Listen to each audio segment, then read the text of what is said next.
ಕಾರ್ಯಕ್ರಮ ಈ ಸ್ಥಳದಲ್ಲಿ ಅನೇಕ ವರ್ಷಗಳಿಂದ ನಡ್ಕೊಂಡು ಬರ್ತಾ ಇತ್ತು. ತಮಗೆಲ್ಲ ಗೊತ್ತಿದೆ, ಅನೇಕ ಬಾರಿ ಉಪನ್ಯಾಸಕನಾಗಿ ನಾನು ಬಂದಿದ್ದೇನೆ. ಹೆಚ್ಚಿನವರು ಪರಿಚಿತ ಮುಖ ಈ ಪ್ರದೇಶದಲ್ಲಿ. ಆದ್ದರಿಂದ ನಾನು ಏನು ಹೇಳ್ತಾ ಇದ್ದೇನೆ ಎಂಬುದು ಅವರಿಗೆಲ್ಲ ಈಗಾಗಲೇ ಮನದಟ್ಟಾಗಿದೆ. ಯಾಕಂದರೆ ಹಿಂದೆ ನರಸಿಂಹಮೂರ್ತಿಗಳು ಧರ್ಮದರ್ಶಿಗಳಾಗಿದ್ದಾಗಲೂ ಕೂಡ ಇಲ್ಲಿ ಈ ಒಂದು ಶಂಕರ ಜಯಂತಿ ಆಚರಣೆ ನಡೆಸ್ತಿದ್ರು. ಆವಾಗ ಕೂಡ ಒಂದೆರಡು ಬಾರಿ ನಾನು ಉಪನ್ಯಾಸಕನಾಗಿ ಬಂದಿದ್ದೇನೆ. ಆಮೇಲೆ ನಮ್ಮ BEO ಕ್ಷೇತ್ರ ಶಿಕ್ಷಣಾಧಿಕಾರಿಗಳು ಇದರ ಆಡಳಿತಾಧಿಕಾರಿಗಳಾಗಿ ಸರ್ಕಾರದ ನಿಯಮದ ಪ್ರಕಾರ ಇದ್ದಾಗ ಅವರ ಒತ್ತಾಸೆಯ ಮೇರೆಗೆ ನಾನು ಎರಡು ಬಾರಿ ಬಂದಿದ್ದೇನೆ. ಆಮೇಲೆ ಕಳೆದ ಚಾತಕರ ಅಧಿಕಾರಾವಧಿಯಲ್ಲಿ ಹಾಗೆ ಇದೀಗ ನಮ್ಮ ಹಿರಿಯರಾದಂಥ ಹಿರಿಯರ ಒಂದು ನೇತೃತ್ವದಲ್ಲಿ ದೇವಳದ ಕಾರ್ಯಕ್ರಮಗಳೆಲ್ಲ ಸಾಂಗವಾಗಿ ನೆರವೇರ್ತಾ ಇದೆ. ತಮ್ಮೆಲ್ಲರ ಸಹಕಾರವನ್ನು ಅವರು ಈಗಾಗಲೇ ಸ್ಮರಿಸಿದ್ದಾರೆ. ಅಂತಹ ಸಂದರ್ಭದಲ್ಲಿ ಅನೂಚಾನವಾಗಿ ನಡ್ಕೊಂಡು ಬರ್ತಾ ಇರುವಂತಹ ಶಂಕರ ಜಯಂತಿಯ ಇತಿಮಿತಿ ಒಳಗಡೆ ತಮ್ಮೆಲ್ಲರನ್ನು ಸೇರಿಸಿಕೊಂಡು ಯಾವುದೇ ರೀತಿ ಚ್ಯುತಿ ಇಲ್ಲದಂತೆ ಕಾರ್ಯಕ್ರಮವನ್ನು ಒಂದು ಆಚರಣ ಮಾಡಿ ಅಥವಾ ಬೇರೆ ರೀತಿಯಲ್ಲಿ ನಮ್ಮ ಧರ್ಮವನ್ನು ಚ್ಯುತಿಗೊಳಿಸಲಿಕ್ಕೋಸ್ಕರ ಅಧಃಪತನಕ್ಕೆ ನಮ್ಮನ್ನ ತಳ್ಳಿದ್ರು.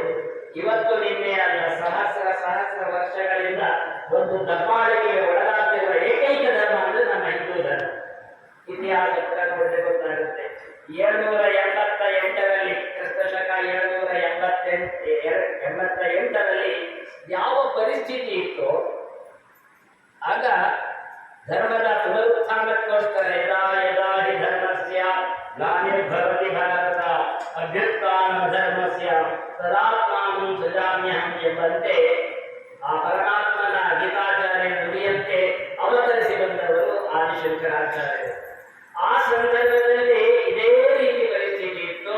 ಬೇರೆ ಬೇರೆ ಧರ್ಮದವರು ಈ ಒಂದು ಧರ್ಮವನ್ನ ಕೆಡಲಿಕ್ಕೋಸ್ಕರ, ಈ ಧರ್ಮಿಗಳನ್ನ ನಾಶ ಮಾಡಲಿಕ್ಕೋಸ್ಕರ ಅದೆಷ್ಟೋ ಪ್ರಯತ್ನಗಳನ್ನು ಮಾಡ್ತಾ ಇದ್ರು.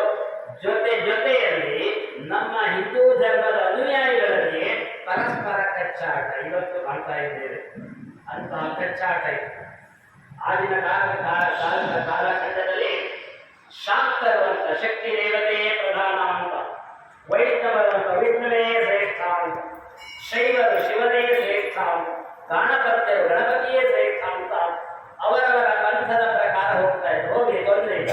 ಆದರೆ ಇನ್ನೊಂದು ಧರ್ಮವನ್ನ ಅಥವಾ ಇನ್ನೊಂದು ಪಂಥದವರನ್ನ ಮುಚ್ಚು ದೂರು ಮಾಡಿ ಕಾಲಲ್ಲಿ ಕೆಡಲಿಕ್ಕೆ ಪ್ರಯತ್ನ ಮಾಡ್ತಾ ಇದ್ರು. ಕರ್ಮಠರು ಅಂತ ಒಂದಿಷ್ಟು ಜನ ಇದ್ರು. ನಮ್ಮ ಸುರೇಶಾಚಾರ್ಯರ ಗಂಡನ ಮಿಶ್ರ ಎಂಬ ಹೆಸರಿದ್ದಾರೆ. ಯಜ್ಞ ಯಾಗಾದಿಗಳೇ ಶ್ರೇಷ್ಠ ಅಂತ ಕರ್ಮಠರು.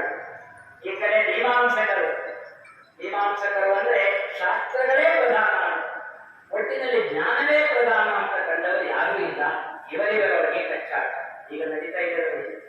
ಈಗಿನ ಸಮಾಜದಲ್ಲಿ ನಾನು ಹೇಳ್ಬಾರ್ದು, ನಮ್ಮ ಹಿಂದೂಗಳೇ ನಮ್ಮ ಹಿಂದೂ ಧರ್ಮವನ್ನು ನಾಶ ಮಾಡ್ತಾ ಇದ್ದಾರೆ. ಸನಾತನ ಧರ್ಮದ ಒಬ್ಬ ಹೇಳ್ತಾ ಇದ್ದಾರೆ, ನಿಮಗೆಲ್ಲ ಗೊತ್ತಿದೆ, ಅದನ್ನ ನಿವಾರಿಸುವುದಲ್ಲ, ಮೂಲ ಉಚ್ಚಾರಣೆ ಮಾಡಬೇಕು ಅಂತ. ಇಂತಹ ಪರಿಸ್ಥಿತಿ ಆಗ ಕಾಲಘಟ್ಟದಲ್ಲಿತ್ತು. 788ನೇ ಇಸವಿಯಲ್ಲಿ. ಇದು ಕ್ರಿಸ್ತಶಕ 788. ಈಗ ನಾವು ಕ್ರಿಸ್ತಶಕದಲ್ಲಿ 2026ರಲ್ಲಿದ್ದೇವೆ. ಸರ್ವನಾಶ ಮಾಡ್ತೇನೆ ಅಂತ ಹೇಳಿದ್ರೆ ಅವನಿಗೆ ಅದರ ಅರ್ಥ ಗೊತ್ತಿಲ್ಲ ಅಂತ ಅರ್ಥ ಇಲ್ಲ. ಆದ್ದರಿಂದ ಅಶಿರಸ್ಕ ವಚನ ಅಂತ ಹೇಳ್ತೇವೆ. ಅಶಿರಸ್ಕ ವಚನ ಅಂದ್ರೆ ತಲೆ ಇಲ್ಲದೆ ಮಾತಾಡ್ತಾ ಇದ್ದಾನೆ ಅಂತ.